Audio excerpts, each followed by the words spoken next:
Once upon a time, two friends joined forces to bring you the best in horror entertainment. Brian from the north, Tim from the south, each bringing their own unique perspective to the horror community.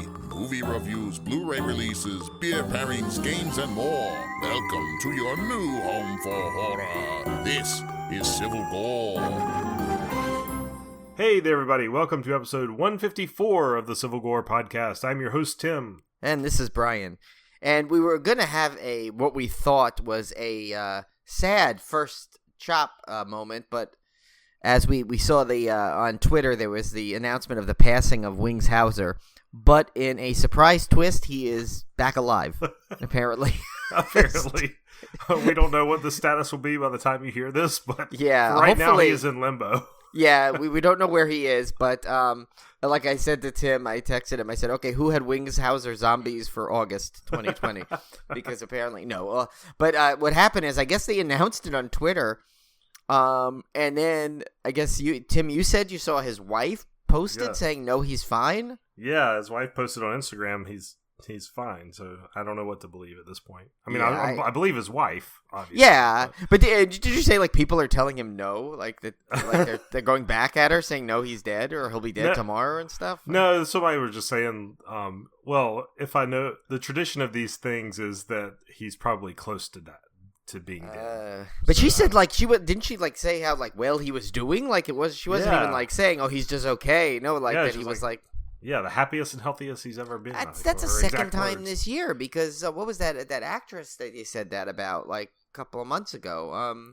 Julie Strain, they said, had passed away, and she was not. I don't know. I think people just get that started. Really? Do we not? Seriously, though? Do we not have enough bad going in this world? You have to start misannouncing people's deaths? I mean, come on. Oh, man. So but anyway, we don't have much in our first chop past that, but Tim has a little item, right? You said? Yeah, we don't really have a first chop per se. I may not even put the sound effect in because doesn't really count as a first chop. But I was going to tell you that number one, I'm drinking the first pumpkin beer of the season. Woo. I'm not ashamed to start in August. Remember, I had one in June. I had one. That's right. Yeah, you beat me to it. I'm drinking a Sam Adams Jacko. I think it's just called Jacko, and it's I'm drinking it out of my American Werewolf in London Slaughtered Lamb beer glass, but. It was very unexpected because I was expecting more of a subtle taste, and it's a very strong pumpkin spice. I mean, it's like they just dump the pumpkin spice mix into the beer. It's super strong. So if you don't like I think it's good. I like it, but I don't know if you're not a big fan of like the kind of artificial pumpkin spice, you may not enjoy it. But I picked up the Sam Adams seasonal pack, which is their sweater weather pack, which is the one for the fall. They're usually not bad. I enjoy those. They're not bad. Sam Adams is one of the few like mainstream, like really mainstream domestic beers that I actually kind of enjoy. Yeah, I grew up on that. Sam Adams was my first legal beer I ordered, and I still had the glass I think I still have the glass actually that I got that in. So. Oh, nice. Yeah, it's and my gateway into Sam Adams was their Oktoberfest because I really like their Oktoberfest. It's really, and their really good. Summer, I think, are still pretty solid beers. Yeah, so if you, you rarely ever see me like get real super mainstream domestic beer, but if I do, it's usually Sam Adams. I actually like theirs quite a bit. Oh no, I agree. I would be, but now can we safely say like? Tim's got 2 pints of Sam Adams and he's working on 3. Okay, sorry. Sorry. Hamilton's been in our heads lately because if you are a Harry Potter fan, you need to join Tim's brother and sister-in-law's Fox and the Foxhound Discord because Tim and I have spent a lot of time in there this week and we had a ball. Well, there's a dad jokes channel, so yes, be forewarned. That was a big mistake for us to be allowed into that. That's like what was that, the line in Rounders, where they oh, you can't let like him in a game like that, like you can't let like Matt Damon's character into a game with like newbies because he'd just clean up like that without even so yeah, that was like Tim. Should we give him an example of one of our dad jokes, Brian? Yes, I think so, because maybe that would either entice them to go in or stay far away. So okay, so this is the one I told Olivia and I put in the Discord channel the other day was Brian, I have some terrible news. my friend's toddler was involved in a horrible peekaboo accident, and they just moved him to ICU. Oh my god. But it works well in that channel. Yeah, and I've been adding a couple of things in there, like let's see, one in there. Oh, I said, what do you call the wife of a hippie? A Mississippi? Yeah, that's good. Actually, my sister-in-law told a funny joke. It's kind of a definitely family-friendly one. She said, what's the difference between a hippo and a Zippo? And it's a hippo is a little heavy, and a Zippo is a little lighter. So, yeah, there we go on that one. So now that you've probably turned off this podcast by now. So that's what you could expect in the Dad Jokes channel. Yeah. But it's good because that, I tell you, that is a great group in there. You know, especially if you listen to the podcast, you'll recognize some of the people in there. And and Kevin and Amanda are awesome, as we've said before and you've heard on our show. And we're still doing that crossover with them. We're still planning that. That's going to be pretty cool. So yeah, that'll be fun. But yeah, we're Tim and I, we know we're in a lot of fandoms, as we've mentioned before. Harry Potter is one that we really haven't mentioned a lot that we're fandoms of, but yeah, so that's a fun one, and that's got great, and they did an amazing job on that Discord.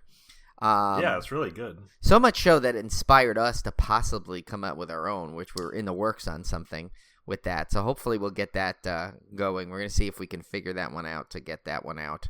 And speaking of that, actually, another thing we should promote, too, is with our good friends, Kim and Ket, have a Facebook group. It's a Sammy Stay Alive on Facebook, which is we've been spending some time in there, which is really fun, too, because get to meet listeners, talk about the show also, and so that one's really fun, too. And they don't have an official it's not like Discord, so there's no dad joke channel, but it didn't stop me from putting in memes and comments, but yeah. So you just can't stop me and Tim's puns. That's just the way it is. No, that's just the way you take it, the whole package when you sign up for me and Brian, you get the whole package. You do. That's what you get. And so actually, really, we only have one item I wanted to mention on there, which is what I did is I talked about Host, how much I loved it, and Tim, you got to see it too. Well, they had a tweet along last week, which was so much fun because the whole cast was in there and the directors and the writers, so it was really fun. And that is a movie that's really fun to tweet along to. And it's only an hour. It's under an hour, so it's like you got to be quick with the tweets. I was going pretty good. I was like I don't think I ever tweeted so fast in my life. I was like just trying to get stuff out, but it was really fun because I tell you, that cast is one of the greatest group of people. They are, and even the creators of that, like the writers and the director of that, they're such awesome people. They're always so like interactive on social media, and they are genuinely surprised at the success of this. This thing has got 100% on Rotten Tomatoes. Yeah, it's one of those movies that just hit at the right time, I think. And we've seen people point out comparisons between this and Unfriended and Unfriended Dark Web. I actually watched Unfriended Dark Web not too long ago, and I actually really liked it. So it's one of those things where it just came out at the right time where people can sympathize with the Zoom meetings, and it's got the kind of the ghost element to it that people enjoy in these found footage type films. So I just think it was like a good combo at the right time. Right. And people just kind of needed that relief, and that's why it hit so big. And I'm glad because it was a really fun movie, and I'm glad the creators and stuff are getting all the recognition for it. That they deserve. And I think what's so great is the cast has worked together before. I think they all know each other previously, it seems, and they worked on something else. I guess there's another movie they're working on. But what's great about I think the cast has such good chemistry. You literally you feel like you're watching a Zoom amongst it feels real group of friends. It feels like really realistic. And if you notice, what they've been doing is, if you follow all of them on social media, which I highly suggest because they're very entertaining, they are actually posting little clips of how they did some stuff. How cool. They did a lot of the tricks, like they showed, like, the not to spoil it, but there's a chair trick. They showed that one. Yeah. And it was really, it's hard because it was filmed in quarantine, and like so each.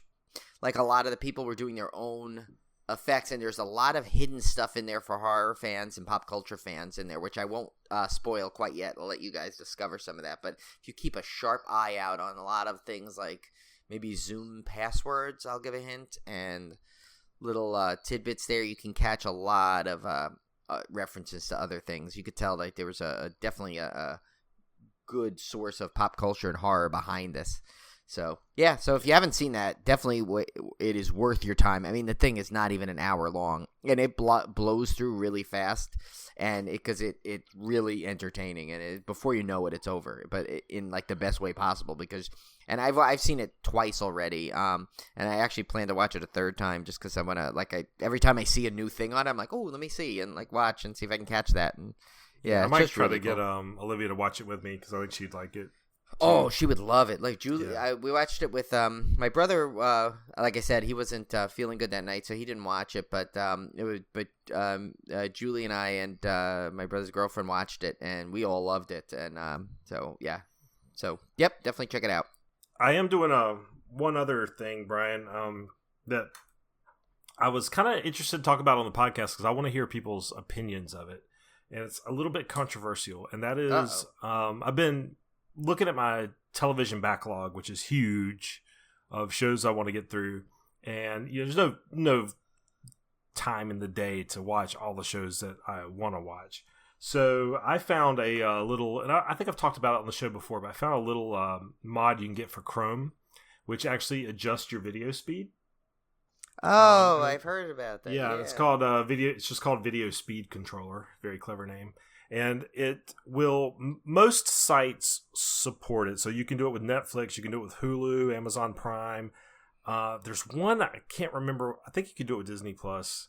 I've run into a couple. I think Apple TV, it won't work on. But basically what it does is it allows you to control the speed of the video playback. And you can bump it. I usually bump it up to, it does it in like 0.25 increments. And I usually do it 4 times, which is essentially double speed. And it doesn't change the pitch of the actors, so you're seeing the real show. It's kind of hard to explain, but you're seeing the actual show, and you're seeing the voices in the same tone or same pitch, but it's just sped up. So I've been using it for shows that I don't really care about, to the point that I want to just hang on to every scene, but at the same time I want to get the gist of the story. So, for instance, I've been using it for Gotham. Gotham came out ages ago. I'm a Batman fan, but I don't really want to trudge through every season of Gotham, frame by frame. So it's one of those things I'll pop it on at double speed and just kind of catch the plot of it. And I'm kind of used to that because I listen to my podcast in double and triple speed sometimes, because I subscribe to like 30 or 40 podcasts, so there's no way I can get through all of them if I don't speed them up. And I've kind of trained my brain to absorb it at double speed. It takes a little while to kind of get acclimated to it, but once you do, you're still getting the information. So I was kind of curious because it is controversial, especially among creators of content, whether you should be quote unquote allowed to watch their stuff in double speed. And then some people are purists and go, well, that's just ruining the artistic merit of the show or whatever. But again, like I said, I don't do this for every show. I certainly wouldn't do it for like a movie we're covering for the podcast or anything like that. It's just for shows that I just kind of want to get through the plot and find out what happened to the characters in the story, but I don't really care to, immerse myself in it. Well, I have 2 comments. Well, one's a comment and one's a question. First is a question. Does that work for work meetings by any chance? Do you know? No, unfortunately not. Okay. All right. Well, that just lost half its appeal. But no. And second, might I say, I have tried that once on our podcast because I was trying to find the spot. Mm-hmm. And I will say your tones sound just as dulcet in any speed, Tim. Oh, that's okay. Thank you. I appreciate that. Yeah. I do. It's funny. I've listened to, there were certain podcasts I've listened to, not the ones I treasure. I typically reserve it for podcasts that are just where the personality of the host doesn't matter. So, like, there's podcasts I listen to that are they're just purely informational. Like, it might be a history podcast, and it's literally somebody just reciting facts, and those you can listen to double speed all day long because you're just absorbing the information. It doesn't really matter. You're not getting jokes. You're not getting banter between hosts that's right. important. So those are the ones I would typically use double speed. I would never use it for ones that like Kim and Ket, where the banter and the jokes are important, and you can miss them if you're flying by them. So it's interesting. I was kind of curious if other people out there had ever tried it. I know a lot of people have done it with audiobooks and podcasts, but I don't know if anybody had ever used it for video. I've actually gotten through a ton of backlog doing that this week, just kind of going through some shows and like just getting the plot of it, and it works fine, for what it is. And Netflix was beta testing this feature as part of Netflix at one time. I don't know what the status of that is. And I heard. Yeah, I think they were getting a lot of heat from it. Yeah. That was the problem. But yeah, if you get that Chrome extension called Video Speed, what did I just say? Video Speed Controller. That's it. Okay. You can kind of cheat it and try it out for yourself, and let me know what you think. I'm just curious if I haven't heard of anybody else using it, so I'm dying for somebody to kind of try it along with me and tell me what they think. Yeah, it was funny too, because funny you mentioned Kim and Ket, because Ket told that story about her. I guess her mom was listening to the podcast and accidentally hit the 1.5 speed, and she said, "I loved your podcast, but why do you guys talk so fast?" Which was kind of funny, because I've done that myself. I've actually hit it wrong, and like the podcast was now if when I get animated, sometimes you can't tell the difference if you're on what speed you're on. But yeah, so it was funny. Whatever I was listening to, I just thought they were getting really excited. I don't remember what podcast was. I've done that mistake myself because, sometimes, the touch screens are too sensitive. Oh, yeah. But, the fair warning, though, if you get used to listening to it in, like, double speed, when you do listen to it at standard speed, it sounds like they're talking like this. Even though they're talking in normal, it's like your brain has to readjust to people talking normal pace. There's some podcasts I've never listened to in normal speed, and so their voices are different. And so there's been times where, like, I accidentally put it back to standard, and I was like, "Oh, that's what they sound like." Yeah. They're completely different. Didn't realize that guy had a British accent. Wait, yeah. And I guess in a good segue to be this in a sequence where there's at least one of these movies, I would have loved to dumb it double speed because it felt like it was going like backwards. Yes. Let's get to the second half of the Wrong Turn series. Oh my gosh. Yes, let's do. Which and I will say there was one which I thought I hated, and it actually I got it confused with one, and I did not hate it this time. And then there was one, then I realized which one where I didn't think I could possibly hate it, but as we'll get to, you'll see that it was not.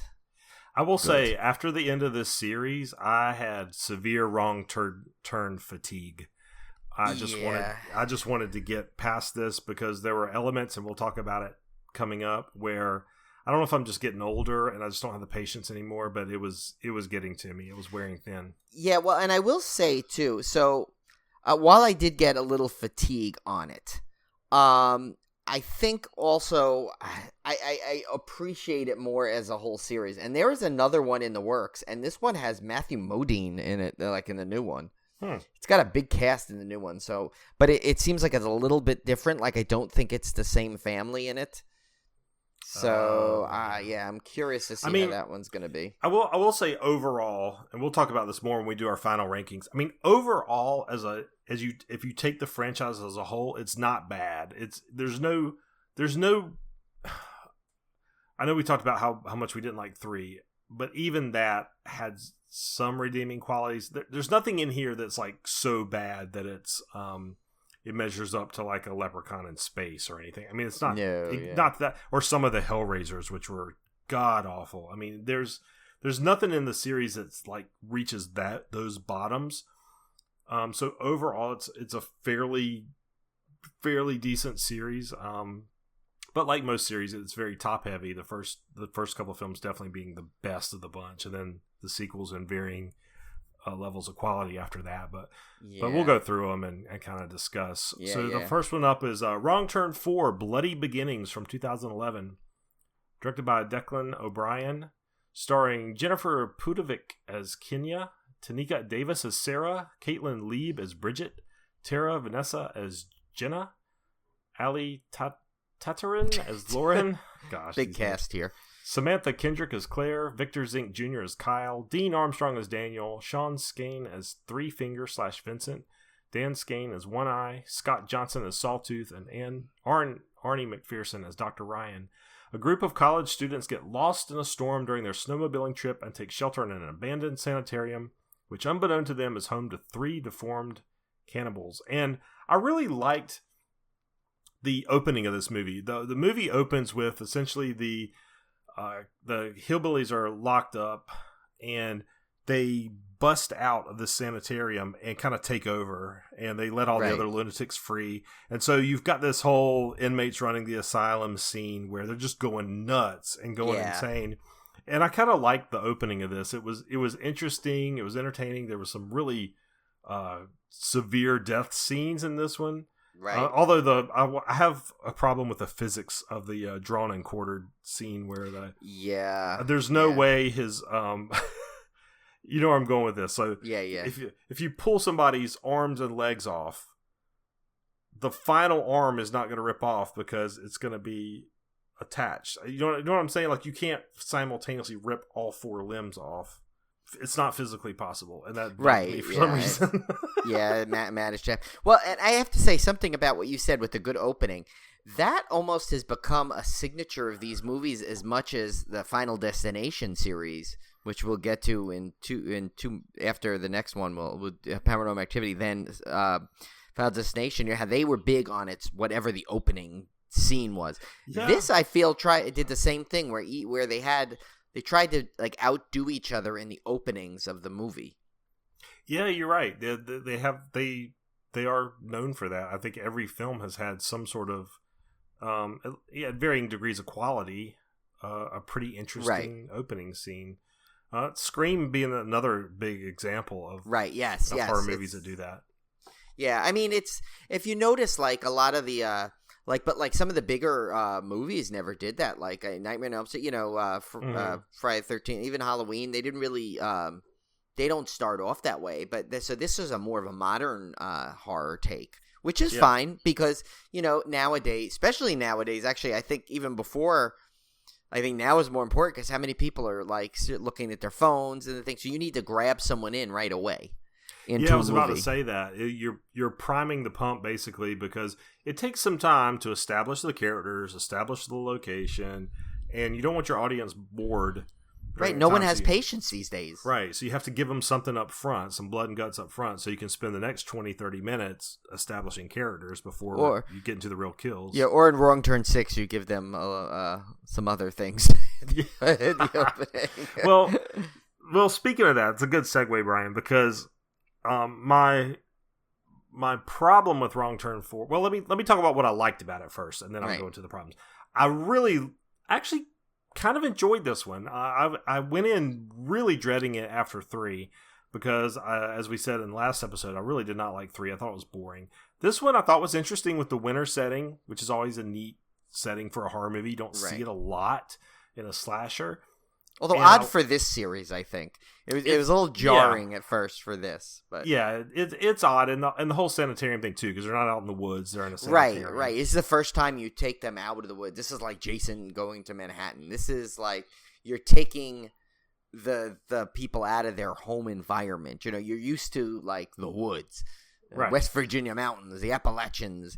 Now you got them in an asylum with technology and things, and it's but I thought that was okay. I like the kind of the refresh of the setting and everything, but there was one thing about this movie that bugged me, and this is going to sound really prudish and strange, but you probably know where I'm going with this. But it is so overtly sexual. I mean, they shove sex scenes in this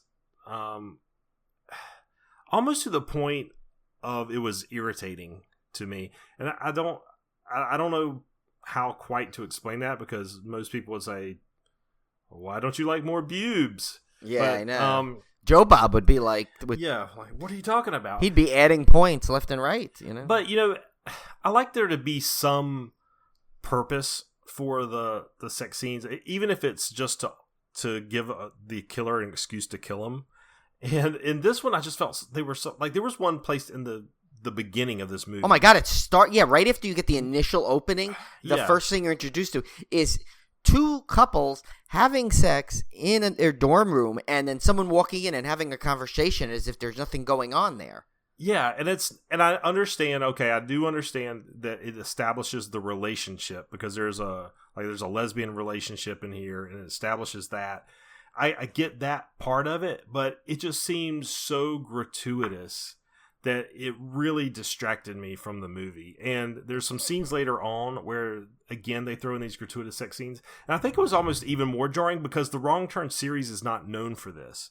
It became that after this. Yeah. It's funny. It went that way. It's like maybe after the dismal response to 3, maybe that's why they felt like, okay, I need to add stuff in there. And what was weird is if you notice both times, there was like a voyeuristic quality because remember that in the second time when they're in the sanitarium and they're doing it, they have the guy walk by too and he makes like a face like, hey.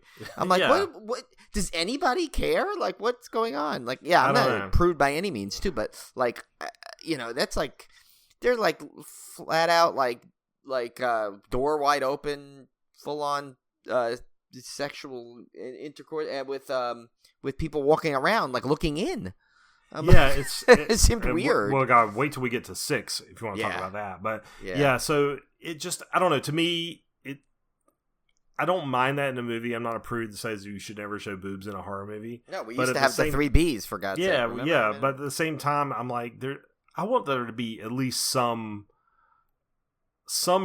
Give me a shred of reason to have it in the movie. Give me some. I mean, even if it's a paper thin reason to have it, give me something. And this one, it just felt gratuitous and crammed in, and it took me out of the movie to be quite honest. And it kind of that intro scene kind of almost like colored my perception of the rest of the movie because I was already kind of like, well, that's kind of gratuitous, and it kind of carried over to the rest of the movie. I still enjoyed it. It kind of redeemed itself because once the killings and stuff start, that kind of stuff, except for another notable scene that Brian was referring to, that stuff kind of dwindles off, and then you get more into the horror element. Now, I will say this.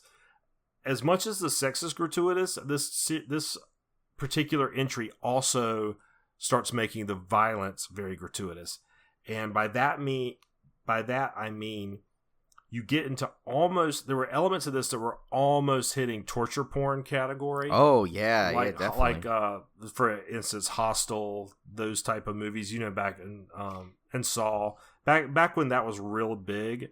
You start seeing some really extended torture sequences in this that I wasn't super comfortable with because I'm not a big fan of torture porn just for the sake of hearing somebody scream as they're tortured kind of stuff.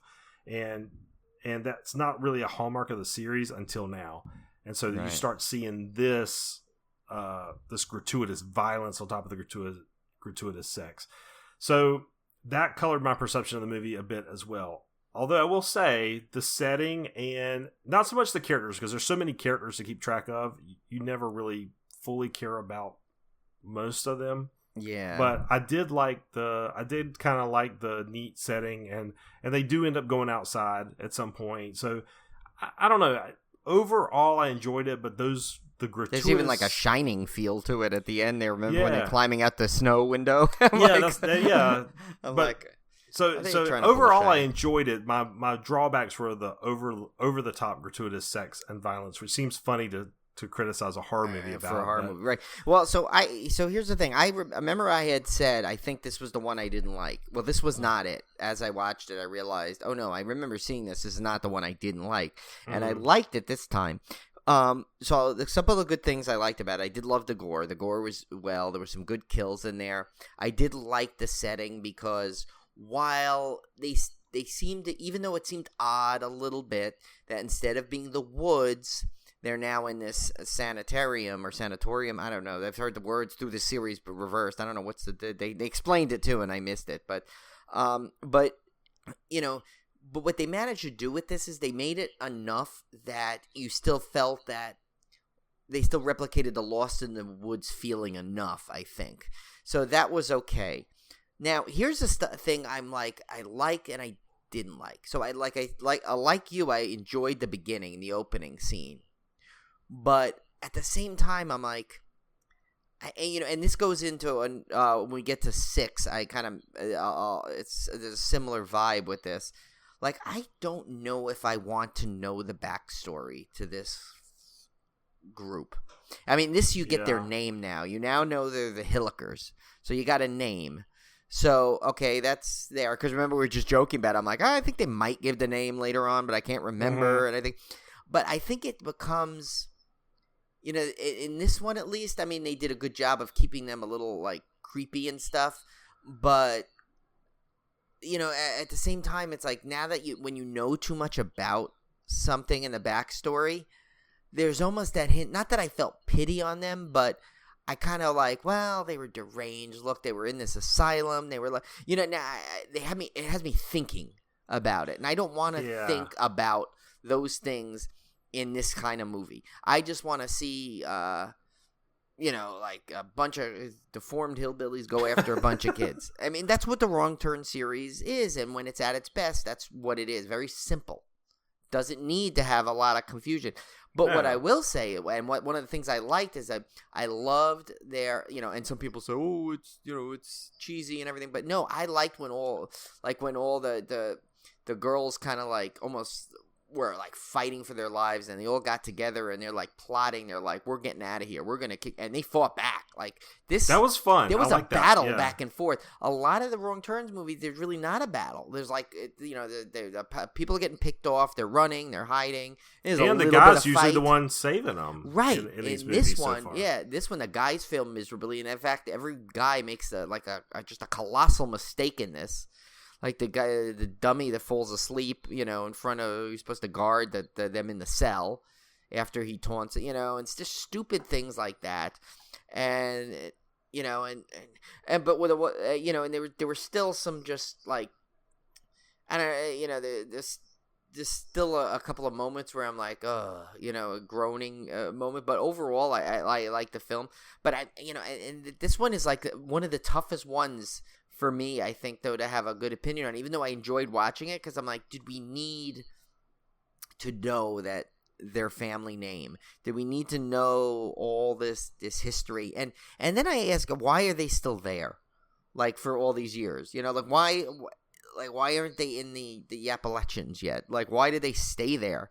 Like, they seem like they run this massive escape, but yet they're still there years later. Yeah, I don't. To me, I almost forgot it was a prequel at some point. Like, I just felt like they were just there.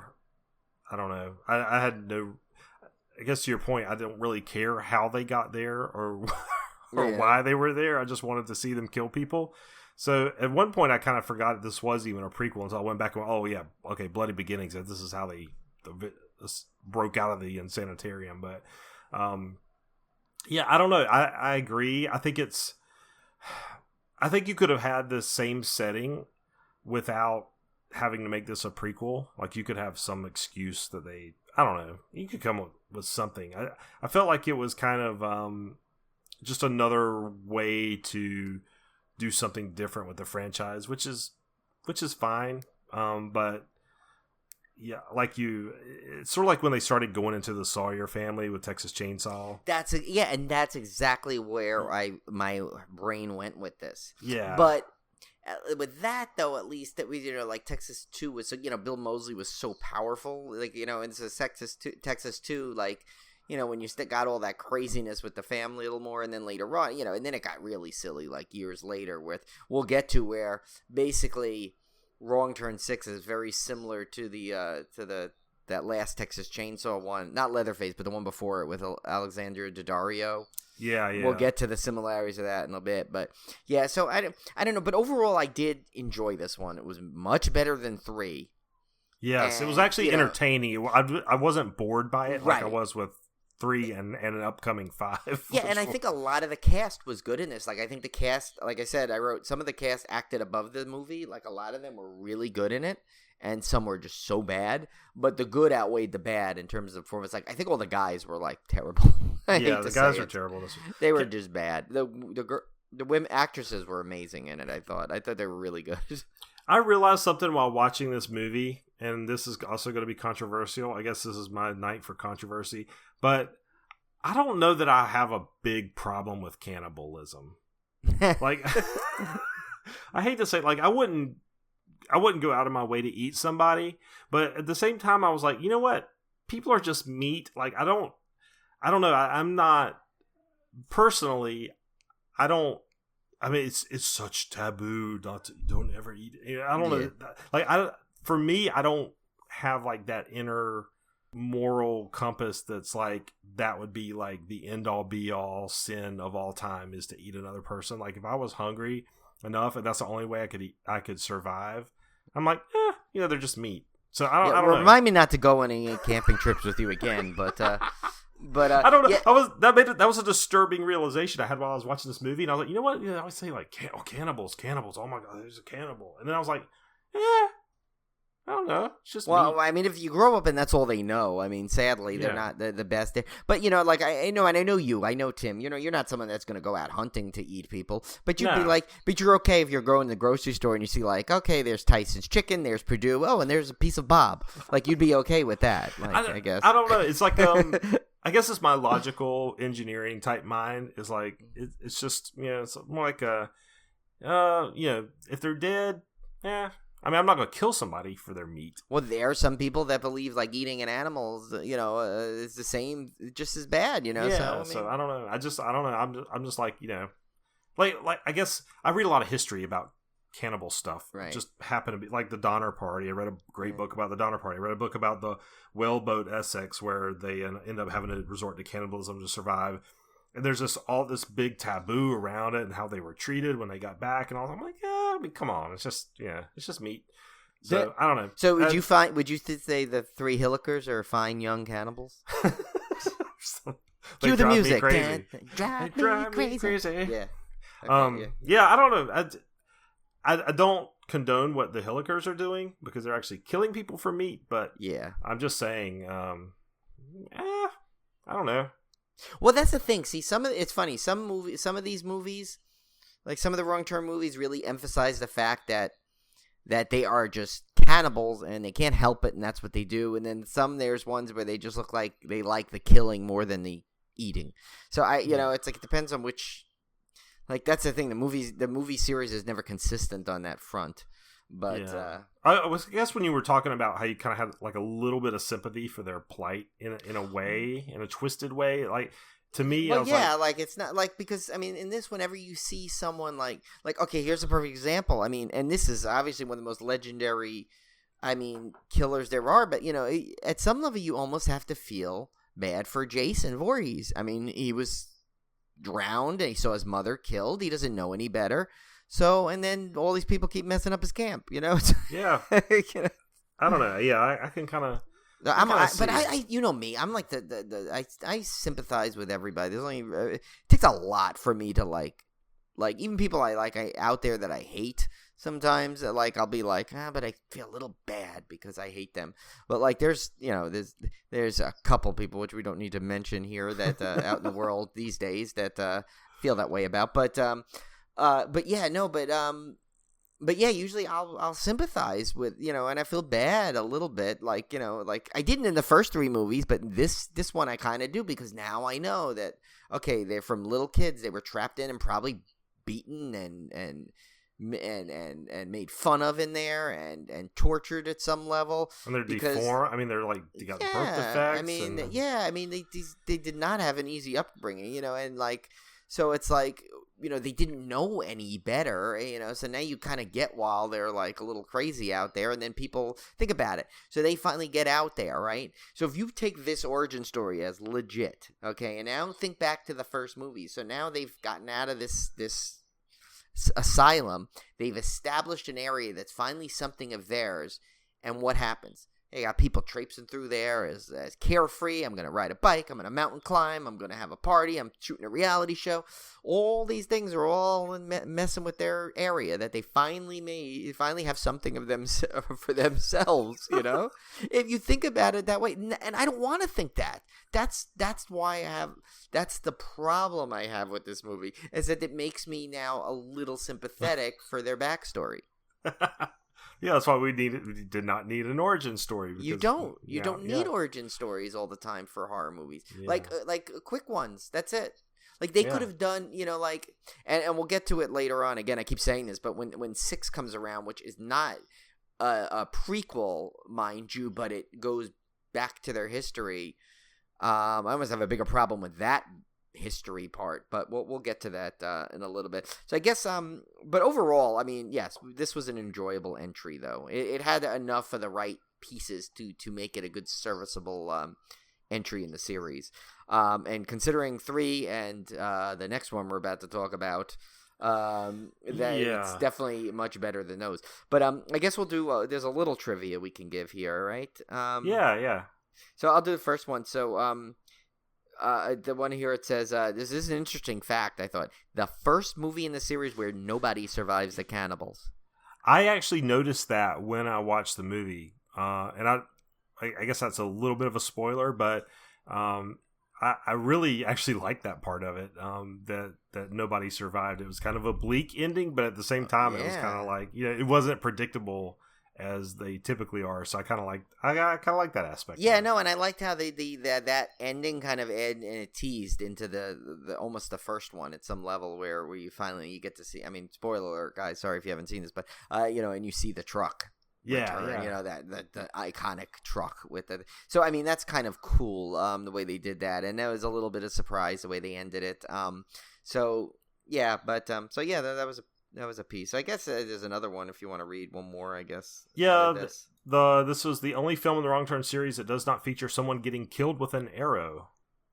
Oh, that's right, and that's another thing that I noticed at the time. I think that kind of bugged me a little bit. Because it was 3, I was going to say 3 toes, but I think that's another one of them. But 3 fingers, like that he didn't have that. Like he didn't have his moment. Well, I will say this. Overall, I think the choices they made in 4 to not follow the quote-unquote formula of the series were not detrimental to the movie. Whereas in 3... I thought the choices they made to not stay true to the spirit of the series were detrimental to the movie. And they made plus it didn't really make sense to have a bow and arrow in the sanitarium either. No, true. They could have teased it at the end, like maybe with him, like that should have been some kind of way he had it. Or showed a little tidbit of how he learned how to use it. Like, I don't know. But because he's really good at it. They're all really good at it. And they don't explain that in the origin story. But I guess it really doesn't matter. But let's get to the next one here, which is oh my god, I didn't even know where to begin with this one. Well, you take this one, Brian. Take this one. Okay, so this is Wrong Turn 5: Bloodlines, the most overused subtitle in the history of horror, I think. And this one, when I read to you this, it sounds like this could possibly be one of the better ones. And and this was a year later, 2012. Yeah, I think it's 1 year important later. to know because it was only a year between these movies, and it shows. yeah. So this one is Wrong Turn 5 Bloodlines, 2012. Declan O'Brien is back as director. Stars Doug Bradley, of course, the famous Pinhead, as Maynard. Camilla Arfwidson as Sheriff Angela. Simon Ginty as Billy. Roxanne McKee as Lita. Paul Lubke as Gus. Oliver Hoare as Julian, Kyle Redmond Jones as Deputy Biggs, Amy Lennox as Cruz, Duncan Wisby as Mose. This is a big cast here. Yeah. Radoslav Paranov as One Eye, George Kurlakovsky as Sawtooth, and Boris Ilyev as Three Finger, Peter Brook as Jason, not Voorhees, Finn Jones as Teddy, and Andrew Bone as George. And the synopsis of this even sounds promising. Yeah. A group of college students on a trip to the Mountain Man Festival on Halloween in West Virginia encounter a clan of cannibals. And look, Tim and I love our Halloween movies. We love seeing movies where they represent a haunt or a Halloween festival. So when I read the synopsis of this, I must have this was the movie I was thinking when I mentioned I didn't like 4. I got them backwards. Because as I started to watch this, it all came back way too quickly. And I could not believe that a movie starring Doug Bradley could be this bad. Well, it starts off, like, when it first started off, I was like, you know what? Maybe this movie's not as bad as I've heard, because I like the sequence where the girl's getting kind of chased through the woods and Doug Bradley saves her. and he protects her. And I was like, okay, this could be really interesting. And then we get to where Doug Bradley gets locked up, and he spends the rest of the movie in a jail cell. God. Which I thought was just a complete waste. Not that he's not great in it, but I just thought it was a complete waste of his character to just have him locked up the whole time. Yeah, especially when it involves, like, literally characters, like, pulling people apart with barbed wire. I mean, the guy was made for that. Yes. I mean, come on. Like, how do you miss that moment? I mean, yeah. Declan O'Brien, I saw him in some behind-the-scenes videos. Seems like a really cool guy. I don't know how he missed this one. But what the... Literally, first of all, it's like the great makeup effects that actually the Wrong Turn 4 little documentary on my disc goes into saying how hard they worked on it. It's like they gave up on this one. Because, oh my God, it looks like they didn't even finish Three Fingers makeup. It's like half on. It looks like they just pasted one of those cheap $1 masks on his face. They're not. They're the hillbillies aren't scary. They're silly and kind of goofy in this one, because this is the first one where they're actually listening to a person, like someone's guiding them, and I don't like that. I don't like when the scariest part of them is that they seem uncontrollable, and they don't listen to anybody. Do you remember like when I guess it was in one of the Texas Chainsaw sequels, and it got worse as they went on, but where Leatherface is sort of like this whip puppy kind of guy, because they're always like bullying him around, and like I mean, I know it worked a little better in the Texas Chainsaw movies because the rest of the family was so scary in a way that it kind of equaled out. But I didn't like it in the later sequels where Leatherface was basically reduced to like this child. This one where he's like locked in. Remember, he's like left behind in the Alexandra Daddario one, where he's like left downstairs in the basement, like to be cared for. Like later on, I'm like, what is? And I got that vibe from this one where they were scared of Doug. I mean, who wouldn't be scared of Doug Bradley? Don't get me wrong, but he's not. Number one, where the heck did he come from? Like I didn't really understand. Where did he come in the origin story? Like they why keep adding people into this story? And why is he their leader now? I didn't get that part. And then just the fact that they were just like obeying his every whim, and I don't know, there was something that just rubbed me the wrong way. And then the main thing I didn't like about the movie is Doug Bradley's stuck in this jail cell, and he's like, "Oh, my boys are coming to get me." Oh my God! And he was getting on my nerves. Like as much, and that's what his role was supposed to be to everyone else's nerves, but he was getting on mine. And I'm like, he's I'm not taunting even in the this sheriff. He's getting on me. Yeah. He's taunting the sheriff to, basically, here's your last supper. You're gonna he's be like, dead you're tonight. gonna die. Yeah. The whole movie, every 2 seconds. As a viewer, I felt like I was stuck in this prison cell with this dude, waiting for something to happen that kept never happening because, things are going on outside. And so it just turned this movie into this big, long waiting game. And I told Brian at some point, like, it took me I'm not lying, guys. It took me 4 hours to get through this movie. Yeah. Because I kept having to stop it, and I was like, I just wasn't interested. I'd watch 5 minutes of it, and I would just like turn it off, and I would just like go on to something else, and then I'd watch 5 more minutes of it because I literally could not take the sitting around waiting for Doug Bradley's boys to come break him out of prison. And I don't know where it went so wrong, because as good as 4 was, 5 just goes. I mean, as interesting as 4 was, like I never was bored in 4 at all. I was always entertained. And then 5 is just like I was never entertained. I was always bored. So I don't know what happened between those two movies. But I agree. This one was a slog to get through for some reason. What? By the way, what on earth was with that set? That thing looked like it was they kept going on the same street that was completely abandoned. They are talking about that there's this giant Mountain Man festival and that her jail is going to be overrun with people in it. Where is this thing?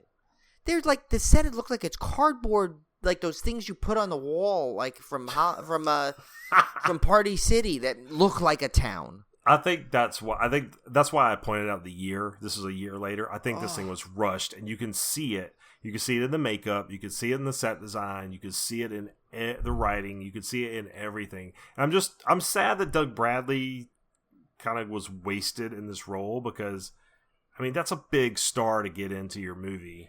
And I just don't feel like, and I loved I mean, don't get me wrong. I loved him in it. He was the best part of the movie, but. And that's saying a lot because he was annoying a lot of the times, as good as he was, but So I don't know. And it's funny too, is I was like, well, how could when I was thinking back, I'm like, how could I like not like a movie with Doug Bradley in it? And then I remembered the Hellraiser later sequels. So that's exactly how. That's true. Yeah, that's a good point. So I don't know what else to say about this one. I just found it really dull. And I will say this, Brian, and well, let's wait till we get to our ratings. Let's wait till we get to our ratings because you may disagree with me on where I place this one. You might, but I don't know. I know where I'm placed. I know where I placed it because it is the lowest rated Wrong Turn movie of all of them. But, I think we're gonna. I must know exactly our ratings. I think we could have two possible differences, but I think we definitely we have one major difference. I think one main one, but it'll be off. But this one was just. I mean, it's so funny because I watched a little behind the scenes on this one too, and I think one of the things that was crazy is they were all from I think Australia. All the acting, and so they were doing these American accents, and there was actually a little joke about how they were making fun of how to play an American accent. They were going, "Oh, you just got to be nasally. Oh, no, you got to do this," and I'm like, "Oh my god!" So they didn't even this is part of the problem too. And I noticed that after I'm like, that way they sound is weird. It's like so, like every actor in this, other than Doug Bradley, didn't know how to speak properly. You know, it's like they pronounce words weird, and their beats were off and the tone was off and I literally, if I saw that one sequence where they would come around that corner in that fake paper town that they were filming this in, I was going to lose my mind. It's like the town from Blazing Saddles. It is, yeah. I mean, this is crazy. It literally looked like one of those at a theme park, where there's they kind of build a little a half ass version of a town just to make it look like you're surrounded by something. I could not get over it, and I just couldn't stand it anymore. I was getting physically ill with that set piece. I don't get it. I really don't. The gore didn't make me nauseous. It was the set piece. Yeah. But the one, I mean, out of all the actually non-Doug Bradley people in it, I think the best one was the sheriff. Yeah, definitely. I thought her husband was. Did it look like he didn't shave in 7 years for this role? I don't know why they make him all scraggly. I don't get it. What was the point of it? They were trying to say something, but I don't know what. But and they missed such an opportunity. Oh my God! With all the clone people dressed up as these mountain men. I don't know why they actually had legit masks of the actual people in it, the actual mountain men. I don't understand how that happened. That was just why they why was there a three finger actual mask that someone was wearing? Did you ever see the Town That Dreaded Sundown? Have you ever seen that movie? Have. It might have been a while ago.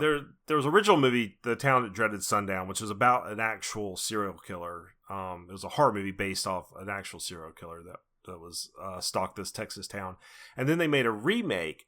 But the remake was really clever because in the remake, the town is gathering to watch the anniversary of the Town That Dreaded Sundown movie. Oh, they went meta. Yeah, so they went kind of meta, and then people start getting killed and stuff. So they had the opportunity to do that here, where you could have had them talking about, the legend of the mountain men that have killed all these people, and we're having this big mountain men celebration. I think they teased it. They might have said something like that in a passing line. Yeah, but it was a passing line. That's what I'm talking about. They should have made more of a big deal out of that. I thought it would, and there was a couple moments where the actual hillbillies are mistaken for people in costume, but I felt like enough, though. But that was the thing. They're walking through the streets of town, and then they disappear supposedly in the height of this festival. So where the hell were they? Why was she so worried this jail was going to be overrun when you didn't see a hide nor hair of anybody for 6 hours this movie's running time went. And then what was crazy, they missed the perfect opportunity is, like you said, there was that quick scene where they were walking through and he got mistaken. there should have been an amazing scene where literally someone was being chased and they're like running into everybody, freaking out. Yeah, And, that's what I'm saying. They didn't do it enough. Everything was in passing. Yeah, like where he could have.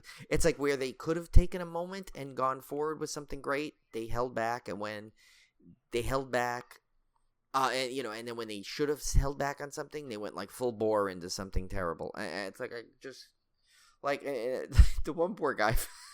The one character I felt the worst for was that guy Mose. Whether like the guy that gets deputized, the drunk.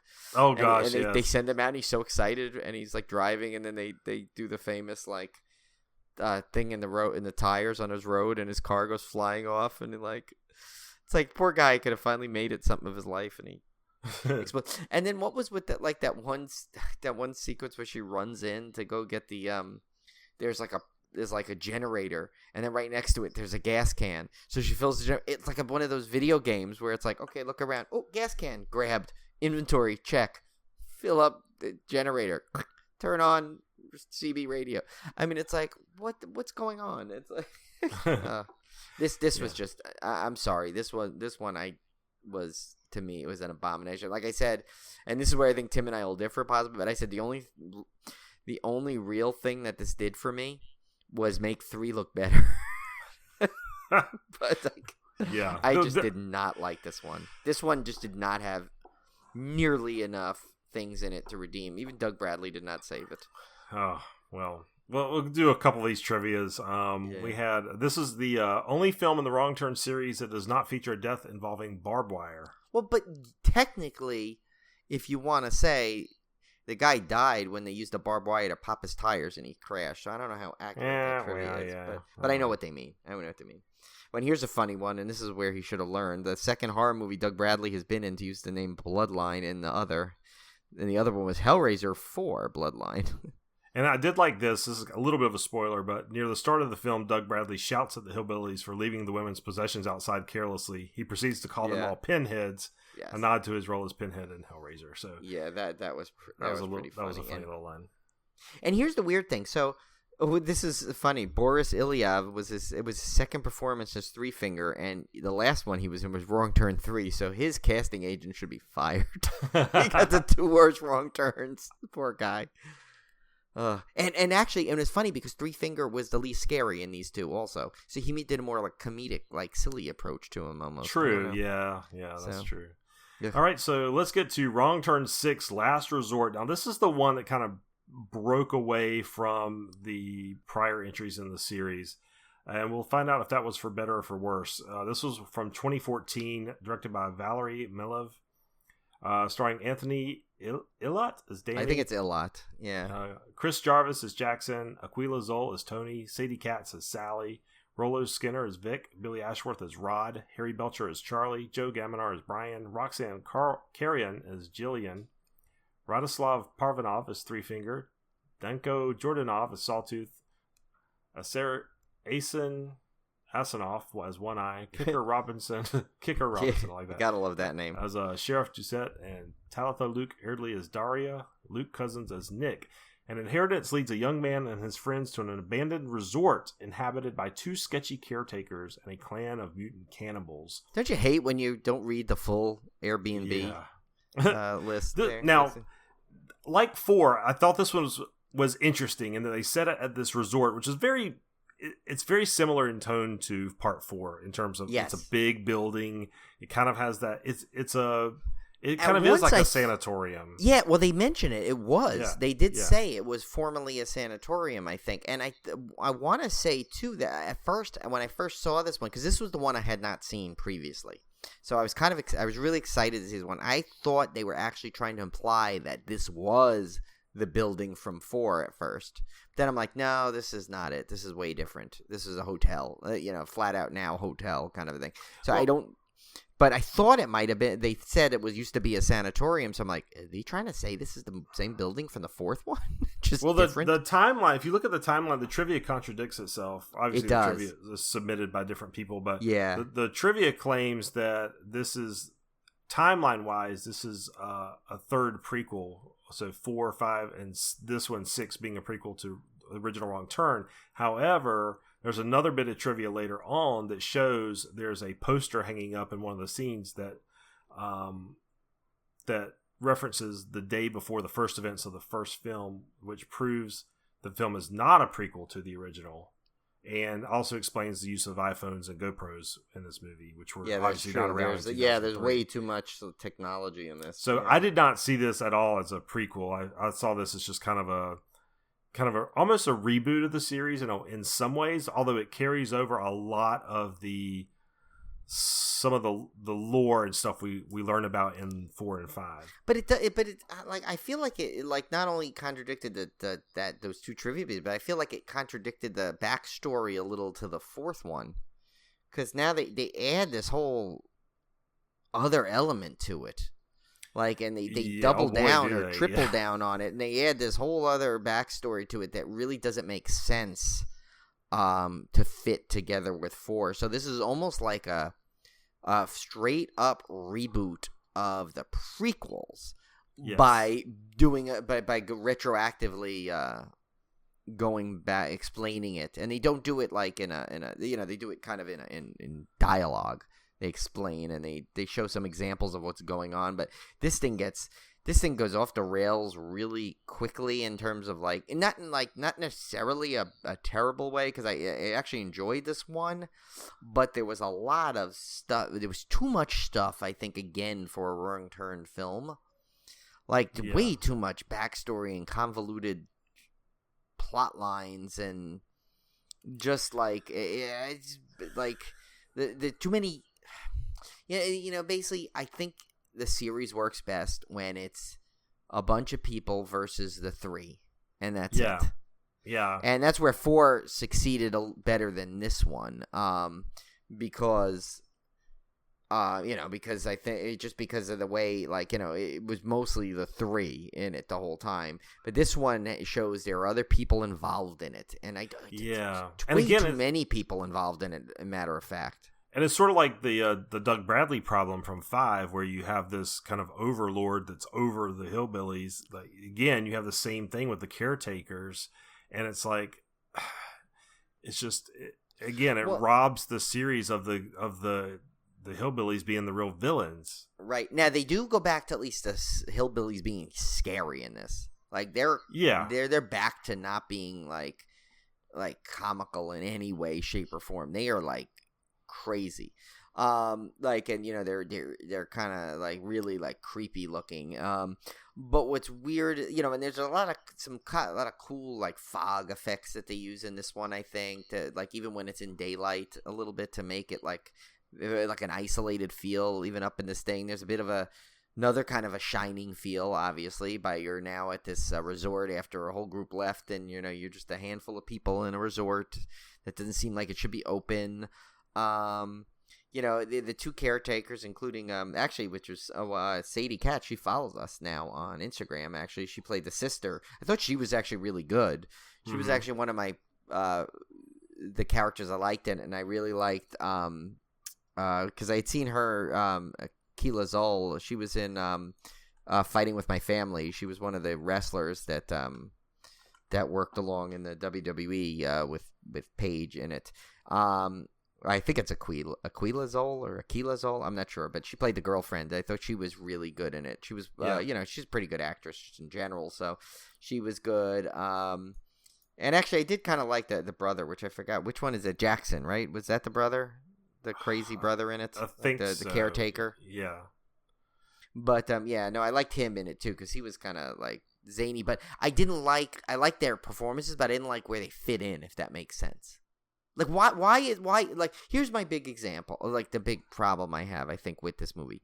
Why are these hillbillies, the guise of covering them up is a mountain resort inn that's luxurious and worth millions? I don't get that. Why would you connect that?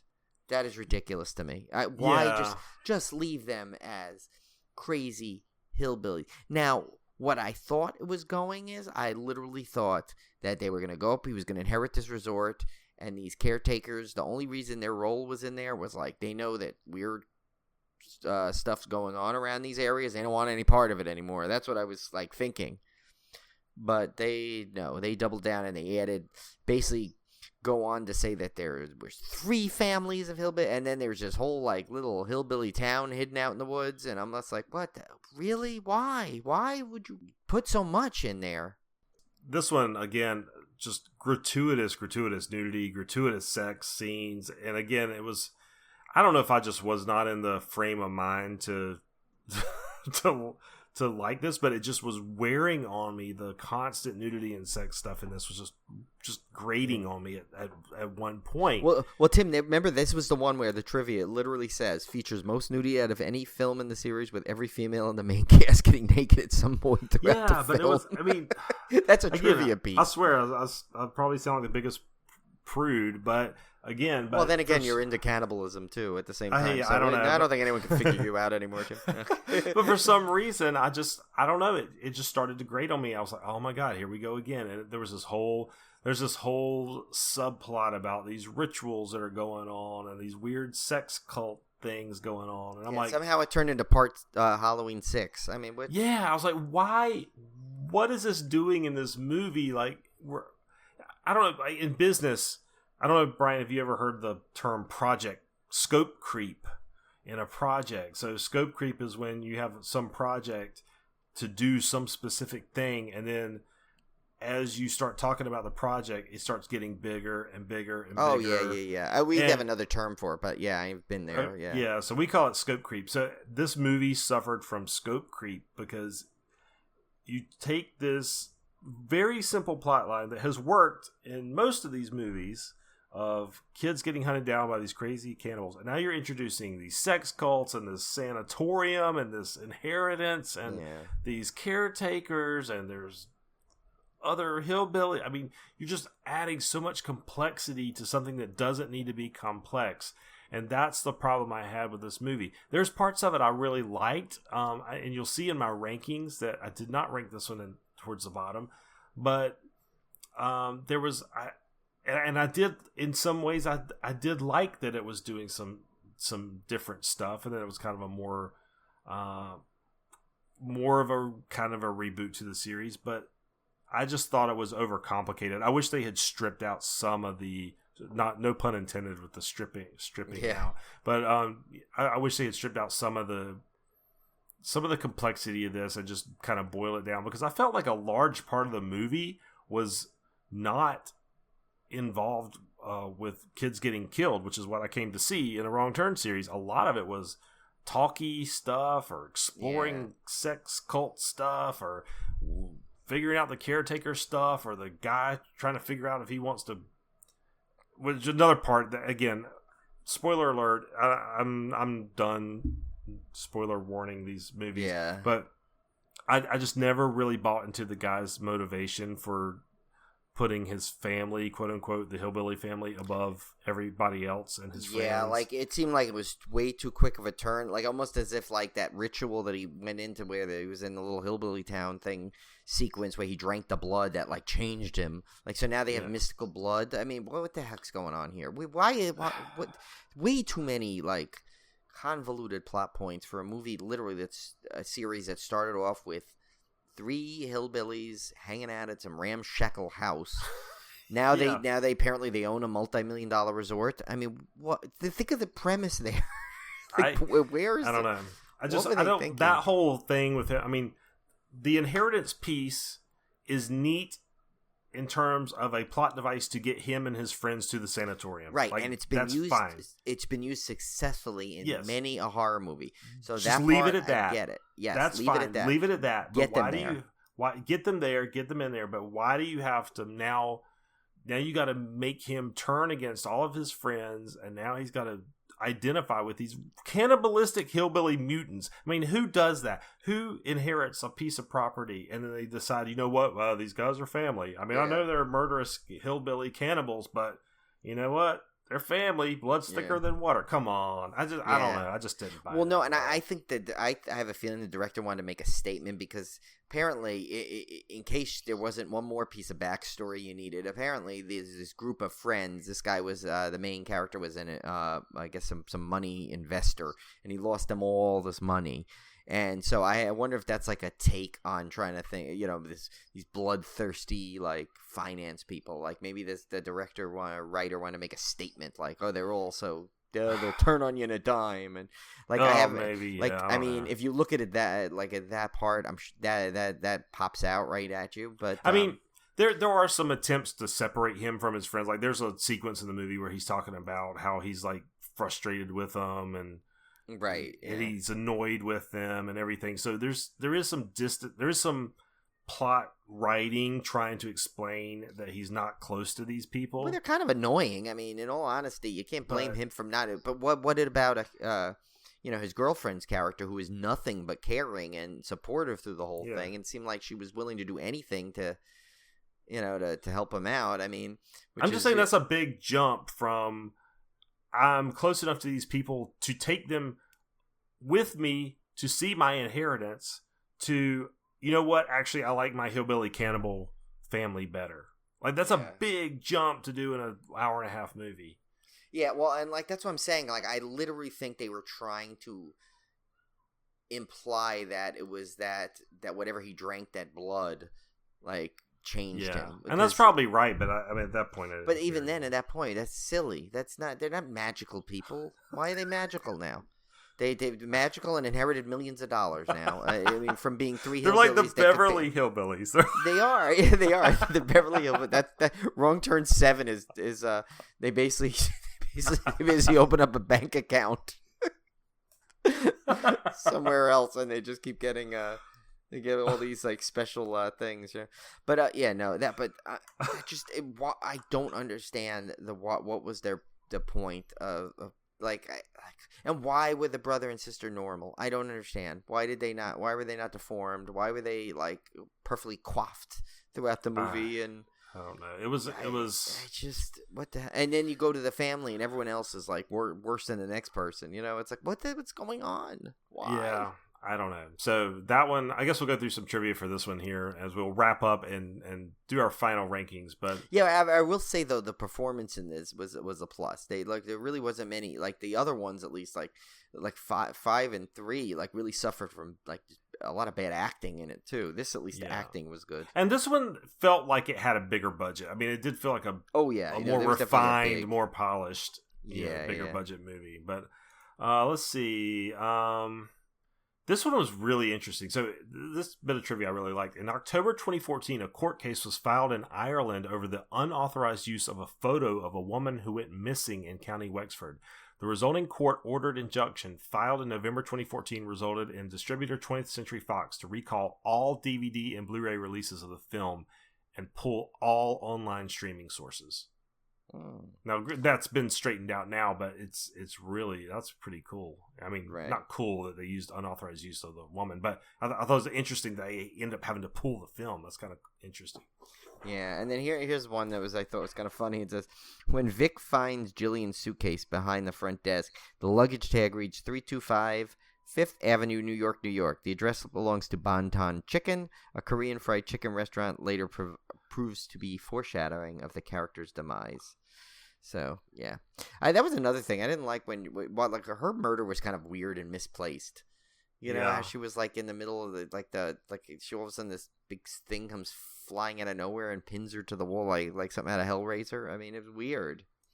I don't know. There's a lot of odd things in this, but here's actually one more thing I'll do, and this is I guess a spoiler in terms of for the real ending, but it says. One of the early first drafts of the script for the film had a different plot, which is very similar to The Hills Have Eyes 2. So instead of just killing all the females at the resort, the deformed cannibals wanted to capture them and use them as breeders, which kind of was still there a little bit. But, But it says this was also the hint in the fifth film. Some examples, instead of being killed in the beginning, Daria disappeared after Nick was killed, and later during the ending of the script, she is found by Tony tied down to a bed in a hidden underground room, naked and with visible signs of injuries and rape on her. Says in the scene where Jillian and Brian are having sex, Brian is the only one who gets killed by the cannibals while Jillian is held down and raped repeatedly by them. The ending of the script was very dark, with Tony stripped down and tied up in the same place where Jillian was raped, and she too was being raped by one of the cannibals while the others were cheering around them. So it sounds like this film could have got really bad. Yeah. So, but yeah. So instead, the way they went, I still think the way they went was it seems like there were some pieces missing, but I really don't think they could have extended this movie any longer than it already was. No. So I think that would have been a problem. But yeah. Well, so let's go through our official rankings because Brian and I diverged quite a bit on this, actually. Really? Oh, quite a bit. Yeah, okay. quite a bit. Oh, see, I was right on the ones I thought we would switch on. So. Okay, yeah. So we agreed on the middle two, and then we switched our top two and our bottom two. But let's go through them. So I guess we'll go from the bottom up, Brian. So what was your worst film of the series? Well, if you couldn't tell by today, I definitely think it was 5. The only reason why I gave it, I don't know. I could not stand 5. 5 was like excruciating to me. And as bad as 3 was, at least it was kind of still in the woods. It still had the feel of a Wrong Turn movie-ish by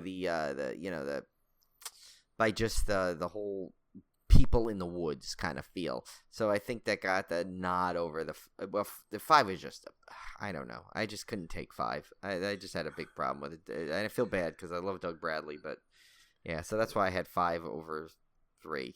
Okay, well, worst. I had 3 as my worst, and that seems funny because as bad as I trashed 5, you would think I would definitely have been on the same page. I'm still surprised 5 is not your worst one. I don't know how. But to me, and maybe it's just first because it was the first time I ran through the series. To me, 3 was such a letdown after 2 that it probably colored my perception maybe worse than it deserved. But I didn't like the lack of cannibals because you only see like a couple of them.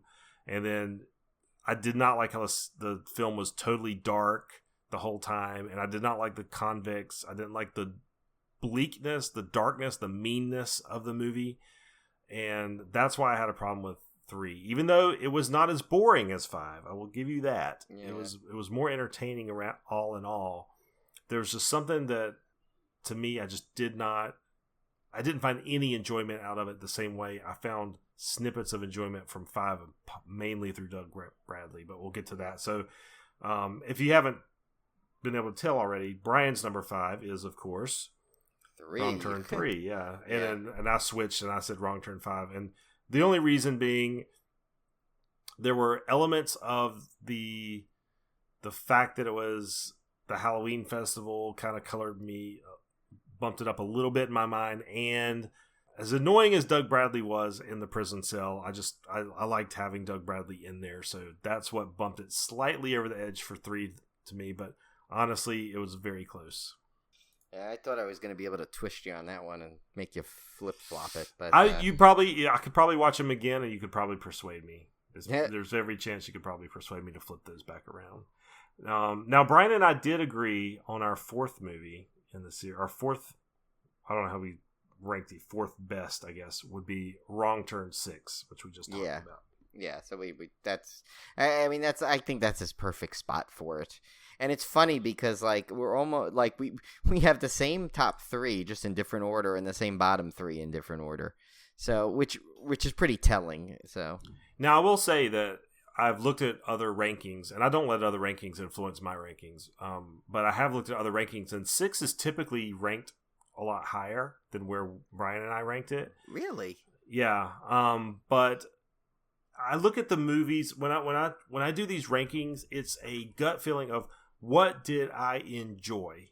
I'm not looking necessarily at individual components of each movie. It's like it's the whole experience. Which one did I enjoy? And I enjoyed 4 more than 6. I just did. I didn't like the even though 4 had its share of gratuitous sex stuff, 6 took it to a whole different level, and it was almost even doubled down on it. So I just enjoyed 4 more. It felt more like a slasher. It felt more, there was more kills and gore, and it just felt more like a fun slasher movie than 6 did. 6 got just a little too convoluted for me. Yeah, see, because here's the thing, 4, I think, to me, is because 4 took some risks that possibly could alienate you from the series, but made it so good enough that you didn't mind as much. 6 did it, but just not not enough that it made, like, it was too many, like, weird plot points to in a Wrong Turn series that, that you don't need. You just don't need them. So there was too much in there, and it didn't work as well. But like I said, though, Wrong Turn 6 still is up there for me at all in its height is because of I did like the cast. I thought the cast was good. Cast was really good, yeah. So, we shared 4, too, the same at 3. 4, so we shared 4 at spot number 3. My second favorite movie was the original Wrong Turn. And, of course, that means my top movie in the series was Wrong Turn 2. And this is because, again, going back to that, the way I rank is just my gut feeling of which entertained me more. And for my money, Wrong Turn 2 was just the more fun movie. It had more of everything. It had more hillbillies, more kills, more Henry Rollins. Yeah. It was in the daytime. I mean, that Wrong Turn 1 was mostly in the daytime as well, to be fair. But it just had this fun vibe to it. It had this Adam Green-esque Hatchet type vibe to it that I just really liked. And I struggled with this ranking because, as a horror purist, the original feels like it should be the number 1. But ultimately, I had to go with my heart over my brain, and I'm going with Wrong Turn 2 for number 1 and Wrong Turn as the second. Yeah, and I flip-flopped it, and this was tough for me too, but I think the reason why I went with the with more of the standard is because, I mean, there's always that whole thing. Well, if you didn't have the first one, you wouldn't have the second one, but it was beyond that. I think the first one was such a strong entry to pull someone in to want there to be a series. Mm-hmm. Like, I think if you could, and the only and I say this is gonna sound weird because I think if you watch 2, that could literally be like, you know what a great movie. That's it. I'm done. Mm-hmm. I don't need another one. I don't need a third or fourth of it. But 1 made it like set up this whole thing where I'm like, oh, I could totally see this being like a franchise. I could see this being like a thing. This would be really cool. I want more of this. Whereas 2, I figured I got everything I wanted, and it could have been there and ended with it. So, and then the problem with it, I think, with after 2, and they went right to 3, it almost like in a weird way made me more nostalgic for 1 because I feel like, the first one was just so pure in its what I liked about it. It set like the tone of the series that I wanted, and like I said, as much as I love 2. I felt I loved 2 as more of a standalone than part of the series, if that makes sense. So that's why I went into thinking that for when I'm ranking this as a series, I have to give 1 over 2. But I think out of all but 2 may very well be my favorite movie out of them all, if that makes sense. I know that seems weird because I'm like ranking 1 higher than 2, but I just said 2 was possibly my favorite. But I'm trying to rank it as a series. I'm like adding a little bit of caveat to this that it's not. This one was tough. This is probably the toughest ranking I've had to do in a while for our summer Slaycation because I could see very good arguments to flip flop some of these. So Brian, why don't you run through your final ranking as it stands? Yes. So, which way? And I guess top down. I get for number 1 through the worst. Okay, so once again, it's Wrong Turn as 1, 2 as 2, then no 3 for 3, obviously, because then 4 jumps into the third place. 4th place is going to be Wrong Turn 6. 5th place is Wrong Turn 3. And 6 is Wrong Turn 5. And in all honesty, like pretty much past the first 1, 2, and 4, I don't really care. The other ones could be just wherever they are, really. Although, you know what? It's funny. I feel bad bashing on 6, even though I've said so many bad things about it, because I did not enjoy it. So it's weird. It's just, again, it's hard when you do these when we're doing a Slaycation because you're watching it all in a row. You're watching it, you don't have the necessarily the nostalgia build up for a sequel. You're just watching it in, all at once, and you're looking at it as a true series rather than it's harder to kind of pick out certain movies. So when you see a dud, it stands out, and it's like, so I think that made it hard. So that's why the thing is 6 is, I think, in the perfect spot because definitely not in the top 3. but it's as close to the top 3 as you can get without being in it. Yeah, so I went with Wrong Turn 2 as my favorite of the series. Wrong Turn close behind it in second place. Wrong Turn 4 in the third spot because I really enjoyed that one. Wrong Turn 6, again, same place as Brian's in the fourth spot. And then 5 and 6 probably could be interchangeable for me. Again, like I said, I put 5 slightly ahead of Wrong Turn 3 just because, even though it's the lowest rated film in the franchise, just because of Doug Bradley. And there were elements of it that it was weird because I talked about how boring it was and how it took me 4 hours to get through it. But yet there were elements of it I enjoyed more than 3. So oddly enough, it's a little bit of a contradiction. But yeah, I think you could probably persuade me to flip-flop those. And like Brian said, after the top 3, I don't really care anymore. Yeah. This second half was not up to the level of the first half. So by the end of it, I was definitely wrong turned out and ready to move on to our Tim wants to make a right turn. Yeah, yes, exactly. So, Brian, let's get to our beer pairing for the second half of the Wrong Turn franchise. Yes. So, the beer pairing I found in here is called, of all things, Three Fingers IPA, which, of course, Three Fingers was the most legendary character that everyone kind of like stands out when you think of the Hillbillies. Kind of you think of him because he was so iconic in the first one.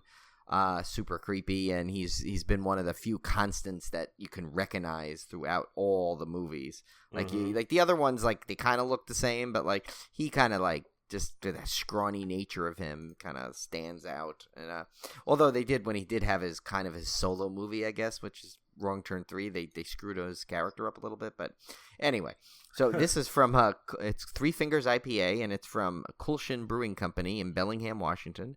It's 9%, and here's the little description here. It says, Three Fingers is the 5th Cascade Peaks beer release and is named after Three Fingers Mountain. So that's kind of funny, like Three Fingers and and he's a mountain man. It says, located near Darrington in the North Cascades. This Imperial IPA is indulgent and excessive in all the best ways. Aroma notes of mango, peach, and orange dominate, while on the tongue, grapefruit pith and pine lead the way. Warming and well-rounded. Three Fingers is truly a regal example of this style. So that kind of sums up the series. Yeah, this sounds like my kind of beer for sure. It does. Yeah, that sounds good. Tim likes his he likes his grapefruit pith. Yes, yeah. Whatever that is. Okay. All right. Well, let's get to our fan topic foo segment for this week, and we've got a great question from David McHugh, also known as Horror Mailman on Twitter. And his question was, what's your favorite part of having a podcast?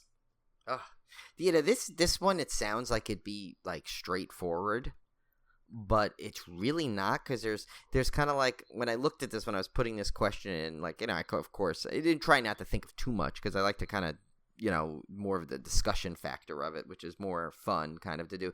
But the first thing that thought in my mind was the obvious, like, I get to, week after week, I get to, we kind of have this like time where you and I can just, since we don't see each other, this is like a lot of other time when we can like basically catch up and talk. So there's a basic, and we're talking about something which, we love and share in common, which is the horror films. So the basic level of that is there. But I know he David probably is referring to more just having the podcast in general. I mean, I would have to say I just love all, and I've said this before, I think, too, on a couple of shows, I love all the people that we've been able to meet through having the podcast. Just not fellow podcasters, and not just like the different people we got to interview, but for the the listeners and the and just the people out there in social media, just in general, because I mean we've met and just because of this podcast have met so many people we probably never would have met if we didn't have it. Yeah, absolutely. That's the thing for me is twofold. Obviously, the catching up with Brian thing goes without saying, but from a more like podcast specific angle, I consume so much pop culture. I consume movies. I consume television. I consume books. I consume comic books. I consume video games, and it's rare that I get to create and be on the other end of that spectrum where I'm actually creating something. And that that's the piece that the podcast gives me, because I don't have that creation aspect in any other part of my life. I like to write, but I don't really write anything. I write on forums and stuff, but I don't write like, I'm not a writer. I don't write short. I've got a short story I'm working on now, but I haven't published anything, so I don't really have that creative outlet. But the podcast gives me that creative outlet, and it's really super satisfying when you work this hard on the show and you throw it out there, and you don't know, like, we could have nobody download it. I mean, we could go through all this work, all this editing, throw it out there, and nobody listens to it. And when you do have people come back and say, not only do I listen to your show, I love your show, or I really like this discussion you guys had, or that really is satisfying, because now you're not just consuming content that other people have created. You're actually putting it out in the world, and there's other people that are enjoying it, and that's very satisfying. So I understand why, like, authors and stuff would have a thrill of getting their first book published or something, because it's so nice to be able to put something out there and have people appreciate it. So I love the feedback we've gotten from folks, and that kind of ties in with what Brian was saying in terms of meeting people. Gosh, it's insane. Like, I never would have dreamed. I know you wouldn't, Brian, either, when we started this podcast, that we would get to have Zoom chats with Lauren Marie Taylor from Friday the 13th. Oh my God, yeah. Or meet Joe Bob Briggs in person, or talk to directors and talk to writers and talk to actors. And it's just been amazing, the doors it's opened to be able to have experiences like that there's no way we would have had otherwise. So that piece of it has been incredible, and it's gotten so much better even this year with the number of interviews we've been able to land. And I really have a feeling that it's just going to keep snowballing, because I think the more we do this, the more opportunities it opens up, and we've seen that occur with the podcast this year. Yeah, no, and it's too. It's funny you said something too. How you consume so much too.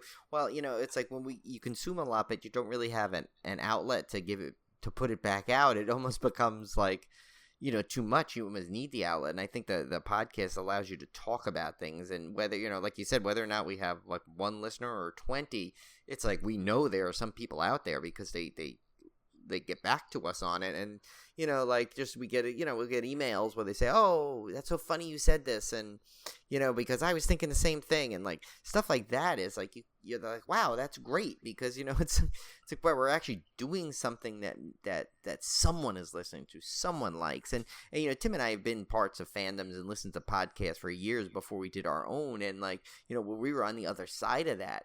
And I think that's kind of one of the things that got us into it. Obviously we always say 91 Reasons, Coaster Radio. It's podcasts like that really inspired us, and that we try and model after. And there's a reason for that, because they I think are on the same wavelength, so to speak, as us, where they love just sharing like parts themselves, and sharing a topic that everyone loves, but also pulling it in with listeners and making it as interactive as possible. And that, there's some podcasts that's not their thing, and that's fine, but there's some things that like thrive off of that, that love to interact and love to do that. And those are the ones that seem to, that attract me to listen. So I'm glad that you and I could create one that's along those lines. And that, and that's, to me, that's one of the fun things, is that we're always, we always constantly, like make little changes here and there based off of things like that. And it seems, but we take suggestions like, shoot, this whole segment was because Cody had thought of a great name for it. The fact that we have this name is because of one of our listeners, and and she came up with a perfect name for it. I think it's like because it involves a Joe Bob, and and it's very catchy and perfect for the horror thing. And I love that we've gotten so many questions. So like we have a bank of questions now. So if you've sent them in, we're gonna get to them. I did one of my, as Tim would say, world famous spreadsheets of things, and I even found a way to randomize it, so it's not going to be all like in order. So there's one other thing, Brian, that I thought of that I really like about the podcast that you may not think about, and that is we've put out a show with few exceptions, every week since we started this, and that's Yeah. been 3+ years we've done the show, and that requires a level of discipline that I don't know that I knew I had. Yeah. And it's that's very satisfying to me, though, because I look back and I'm very proud that we were able to put out a consistent show every week and have this huge body of work to show. We've got 154 episodes now, as we're saying. Yeah. And that's actually a low ball, because we have commentaries we've done, we have bonus episodes we've done, we have dismemberments we've done that don't count in the episode and numbering mini-sodes and the mini-sodes and stuff. So there's actually way more than 154, and that's very satisfying when you can look back and say, look, I did this, I created this, I created this body of work. And I never got into it, I never ever, not once, got into the podcast to get praise from people or to, hey, look what I did. I did 100 episodes. That never once crossed my mind. It's a nice side effect when you look back on it and you go, oh my gosh, there are people that really like this. Oh my gosh, I really did do 100 episodes. It's something to take pride in looking back on it, but I never got into it for that. I think Brian and I would have just done the podcast if, nobody listened to it. We would just get on there and just do it because it was fun. And that's the reason we've done it week after week, is because it's fun and it's something we enjoy. We never did it for money or credit or adulation or any of that. I should definitely not never for did money. it for money, because no, it's we've a done money nothing sink. but hemorrhage. Yeah, it's a money sink. So it's one of those things where you get into it for the love of it, and then you get these nice side effects that come out of it that are a side effect of your love for it. And I think, I hope it comes across in the show, and it's what we've always strived for, because we've modeled it again after Coastal Radio. I hope if we give anything through the show, it's our love of movies, our love of pop culture, our friendship. I think that's what I hope that's what people enjoy about the show, and makes it a little different from maybe some other podcasts that are a little more corporate and a little more sterile. We really tried to just be friends hanging out type thing, and the listeners being part of that friendship. Yeah, because I consider all of our listeners, we always try to, as soon as we get a message or on Facebook or Twitter, we're always trying to answer and interact, because I know, it's like, hey, you took the time to ask us a question or send us something, we're going to take the time to answer it back, because we love the interaction, we love the friendship. We consider anyone that's ever contributed even in a single tweet part of the Sybil Gore family, and that's a big thing, and that keeps us going. And it does. It just, but like Tim said, it's like it's such a bonus. Like we would have, it's like you really have to just love the whole element of podcasting, and all this other stuff is just like incredible bonuses to it, And it's like we're glad that we can do this all, Yep. So here's to many, many more episodes, yes, and to our third segment of our summer SLAYCATION coming up, yes, which will be the Paranormal Activity series. Now, I believe I've seen the first 4, Brian. I don't think I saw the last 2. And it's been a while. Now, I'm now infamous on the show for saying I didn't really care for Paranormal Activity, so I'm going in with an open mind again, and we'll see if my mind changes, or if or if this series does not live up to my expectations. So I'm looking forward to revisiting it for sure. Yeah, I was a fan of the series, and I loved it. I used to get involved, dive for hours on the internet, because when it became that there was a cohesive story kind of going through it. I would be in boards and articles for hours with speculation and everything, and so I totally ate the series up. So I've watched it through a bunch of times. So I'm actually really glad though to get to do it again, and hope now it'll be fun to see if your perspective changes on it, or it's still like pleh. But and they are making another one of those too, so it's there is another one in the works that I think comes out next year. I think it's supposed to come out. So, and we'll have to make a point that when these new entries in the Wrong Turn series and the Paranormal Activity series come out, we'll have to do those as a feature. Just Right. since we've had him on a summer slaycation, I think. It would be And I think what we'll have to do too. Another one is we'll probably have to do when the current Halloween trilogy ends. We should probably do like a little bonus like episode for all three of them in one shot. Because I know we did the original, but we should revisit that one and then do the Halloween Kills and Halloween Ends when it comes out too. We'll do. Oh yeah, for sure. Whole thing. So. All right, guys. Well, we will see you back here next week for our first look at the paranormal act. Why can I not say paranormal tonight? Paranormal. There you go. Activity. As long as you get it by next week. I can't say it normally. I can just say it paranormally. So. Yeah, only paranormally. All right, guys. So remember, stay out of those sanitariums. Yes. Don't bring your friends to see your inheritance. And we'll see you back here next week. See ya.